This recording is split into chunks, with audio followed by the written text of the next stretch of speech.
ನಮಸ್ಕಾರ ಸ್ನೇಹಿತರೆ. ಜಗತ್ತಿನಲ್ಲಿ ಸುಮಾರು 195 ದೇಶಗಳಿದೆ ಅಂತ ನಮಗೆಲ್ಲ ಗೊತ್ತೇ ಇದೆ.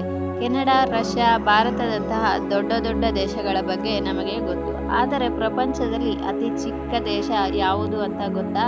Welcome to Vatican city. Hi, hello, ನಮಸ್ಕಾರ. Welcome back to my YouTube channel science facts with ಮೇಘನಾ. ಈ ದೇಶ ಎಷ್ಟು ಚಿಕ್ಕದಾಗಿದೆ ಎಂದರೆ ನಮ್ಮ ಬೆಂಗಳೂರಿನ ಕೆಲವು ಏರಿಯಾಗಳಿಗಿಂತ ಅಥವಾ ಒಂದು ಸಣ್ಣ ಹಳ್ಳಿಗಿಂತಲೂ ಚಿಕ್ಕದು. ಆದರೆ ಇದರ ಶಕ್ತಿ, ಇತಿಹಾಸ ಮತ್ತು ಹಿನ್ನೆಲೆ ಇಡೀ ಪ್ರಪಂಚಕ್ಕೆ ಪ್ರಸಿದ್ಧ.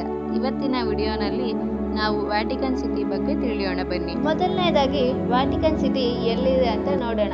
ಇದು ಇಟಲಿ ದೇಶದ ರಾಜಧಾನಿಯಾದ ರೋಮನ್ ನಗರದಲ್ಲಿ ಒಳಗಡೆ ಈ ಪುಟ್ಟ ದೇಶವಿದೆ. ಅಂದರೆ ಒಂದು ದೇಶದ ನಗರದೊಳಗಡೆ ಇರುವ ಇನ್ನೊಂದು ಸ್ವತಂತ್ರ ದೇಶ. ಇದರ ವಿಸ್ತೀರ್ಣ ಅಥವಾ ಏರಿಯಾ ಎಷ್ಟಿದೆ ಎಂದು ತಿಳಿಯೋಣ. ಕೇವಲ 121 ಎಕರೆ ಅಂದರೆ 0.49 ಚದುರ ಕಿಲೋಮೀಟರ್. ನಡೆದುಕೊಂಡು ಹೋದರೆ ಕೇವಲ 30ರಿಂದ 40 ನಿಮಿಷದಲ್ಲಿ ಇಡೀ ದೇಶವನ್ನೇ ಸುತ್ತಿ ಮುಗಿಸಬಹುದು. ಇನ್ನು ಇಲ್ಲಿನ ಜನಸಂಖ್ಯೆ ಬಗ್ಗೆ ಹೇಳಬೇಕಂದ್ರೆ ಇಲ್ಲಿ ಕೇವಲ 800ರಿಂದ 900 ಜನರು ಮಾತ್ರ ವಾಸಿಸುತ್ತಾರೆ. ಪ್ರಪಂಚದಲ್ಲಿ 1000ಕ್ಕಿಂತ ಕಡಿಮೆ ಜನಸಂಖ್ಯೆ ಇರುವ ಏಕೈಕ ದೇಶ ಇದಾಗಿದೆ. ಈ ದೇಶವನ್ನು ಯಾರು ಆಳುತ್ತಾರೆ? ಇಲ್ಲಿ ಪ್ರಧಾನಿ ಅಥವಾ ಅಧ್ಯಕ್ಷರಿಲ್ಲ. ಜಗತ್ತಿನ ಕ್ಯಾಥೋಲಿಕ್ ಕ್ರಿಶ್ಚಿಯನ್ ಧರ್ಮದ ಅತ್ಯುನ್ನತ ಗುರುಗಳಾದ ಪೋಪ್ ಅವರೇ ಈ ದೇಶದ ಮುಖ್ಯಸ್ಥರು. ಇಲ್ಲಿನ ರಾಜಕೀಯ ಮತ್ತು ಧಾರ್ಮಿಕ ಆಡಳಿತವನ್ನು ಹೋಲ್ಸಿ ಎಂದು ಕರೆಯುತ್ತಾರೆ.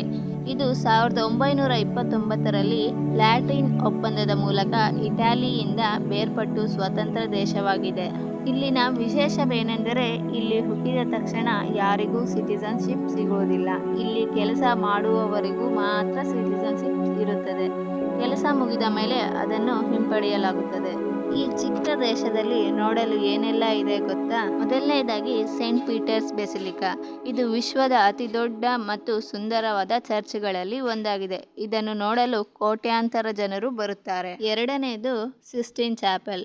ಇಲ್ಲಿನ ಮೇಲ್ಛಾವಣಿಯ ಮೇಲೆ ಜಗತ್ತಿನ ಪ್ರಸಿದ್ಧ ಕಲಾವಿದ ಮಿಚೆಲೆಂಗೆಲೊ ಅವರು ಬಿಡಿಸಿದ ಅದ್ಭುತ ಚಿತ್ರಗಳಿವೆ. ಇವನ್ನು ನೋಡಲು ಜಗತ್ತಿನ ನಾನಾ ಮೂಲೆಗಳಿಂದ ಪ್ರವಾಸಿಗರು ಬರುತ್ತಾರೆ.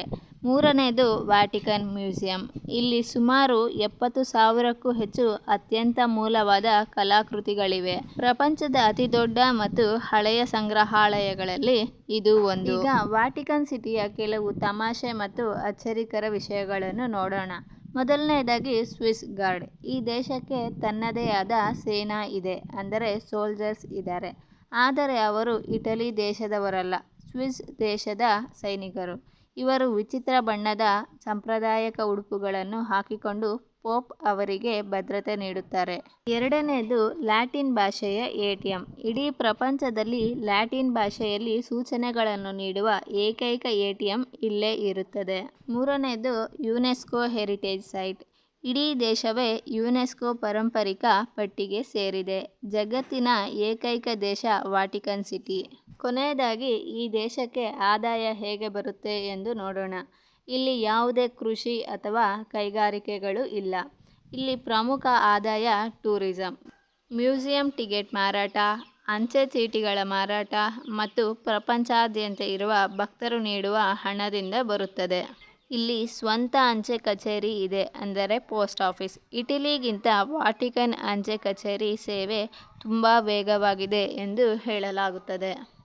ನೋಡಿದ್ರಲ್ಲ ಸ್ನೇಹಿತರೆ, ಗಾತ್ರದಲ್ಲಿ ಚಿಕ್ಕದಾದರೂ ಇತಿಹಾಸ, ಸಂಸ್ಕೃತಿ ಮತ್ತು ಧಾರ್ಮಿಕ ಪ್ರಾಮುಖ್ಯತೆಯಲ್ಲಿ ವ್ಯಾಟಿಕನ್ ಸಿಟಿ ಎಷ್ಟು ದೊಡ್ಡದು ಅಂತ. ನಿಮಗೆ ಎಂದಾದರೂ ರೋಮ ನಗರಕ್ಕೆ ಹೋಗುವ ಅವಕಾಶ ಸಿಕ್ಕರೆ ಖಂಡಿತ ವ್ಯಾಟಿಕನ್ ಸಿಟಿಗೆ ಭೇಟಿ ನೀಡಿ.